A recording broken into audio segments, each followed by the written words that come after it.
कश्मीर के बनेंगे मुख्यमंत्री। आज सरकार बनाने का दावा पेश करेंगे उमर अब्दुल्ला।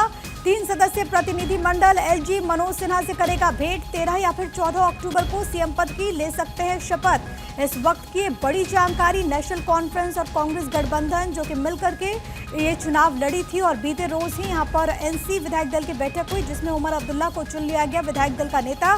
बड़ी बात यह है कि निर्दलीय 4 जिनका सपोर्ट एनसी को मिला और अब जो कुल आंकड़ा हो जाता है वो 46 का हो जाता है। हालांकि अगर गठबंधन की सीट की बात करें तो वो 48 है, लेकिन सबसे दिलचस्प यहाँ पर यह है कि कांग्रेस की तरफ से अभी तक समर्थन पत्र नहीं मिला है और इसको लेकर के उमर अब्दुल्ला की तरफ से 1 दिन का वक्त भी दिया गया।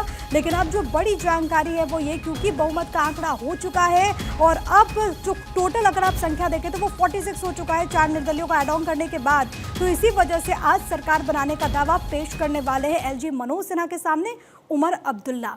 अब आगे बढ़ेंगे दिल्ली के बाद, अब बात करेंगे जन्नत के जनादेश की, जो कि मैं आपको उमर अब्दुल्ला की खबर के साथ बता भी रहे थे। जम्मू कश्मीर विधानसभा चुनाव में बहुमत हासिल करने के बाद उमर अब्दुल्ला को सर्वसम्मति से विधायक दल का नेता चुन लिया गया।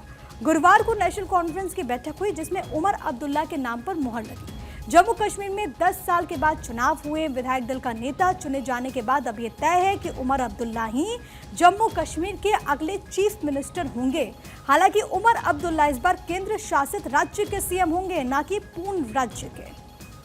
अब देखिए, विधायक दल का नेता चुने जाने के बाद उमर अब्दुल्ला राजभवन जाएंगे, जो कि मैं आपको बता रहे थे कि आज जाकर के मुलाकात होगी। नेशनल कॉन्फ्रेंस के बहुमत हासिल करने के बाद सरकार बनाने का वो दावा पेश करेंगे।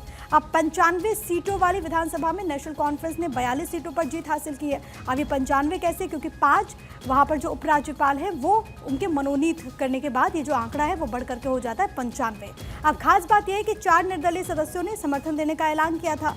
ऐसे में बिना कांग्रेस के नेशनल कॉन्फ्रेंस ने जम्मू कश्मीर में बहुमत हासिल कर ली है। 4 निर्दलीय विधायकों से समर्थन के बाद एनसी को कांग्रेस के समर्थन की भी अब जरूरत नहीं है। जम्मू कश्मीर में कांग्रेस और नेशनल कॉन्फ्रेंस ने मिलकर के ये विधानसभा का चुनाव लड़ा। कांग्रेस को इस चुनाव में 6 सीटों पर जीत मिली। अन्य सहयोगी दल सीपीआईएम को 1 सीट पर जीत मिली थी।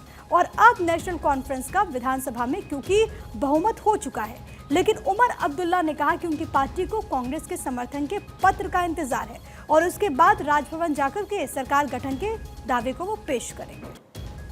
कांग्रेस से बातचीत चल रही है ताकि उनका सपोर्ट जो है वो मिले, लेकिन फिलहाल 4 इंडिपेंडेंट एमएलए जो जीत के आए हैं उन्होंने नेशनल कॉन्फ्रेंस को अपना सपोर्ट जो है वो दे दिया है।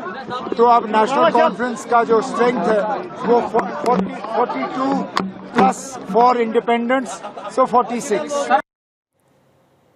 तो देखिए, 10 साल बाद जम्मू कश्मीर में एनसी कांग्रेस गठबंधन की सरकार बनेगी, लेकिन इन सब के बीच नेशनल कॉन्फ्रेंस ने अपने चुनावी घोषणा पत्र में कई वादे किए थे। फ्री बिजली, फ्री गैस के साथ पूर्ण राज्य का दर्जा और आर्टिकल 370 को लेकर जो वादे नेशनल कॉन्फ्रेंस ने किए उनके पूरा कर पाना उमर सरकार के लिए काफी मुश्किल है। आपको बता दें कि नेशनल कॉन्फ्रेंस विधायक दल की बैठक में फारूक अब्दुल्ला और उमर अब्दुल्ला दोनों नेता उपस्थित रहे। उमर अब्दुल्ला के नेता चुने जाने के बाद अब जम्मू कश्मीर में सरकार बनाने की कवायद भी तेज हो गई। सरकार गठन की प्रक्रिया को आगे बढ़ाने के लिए शुक्रवार को गठबंधन सहयोगियों की बैठक की जाएगी, यानी कि आज के दिन।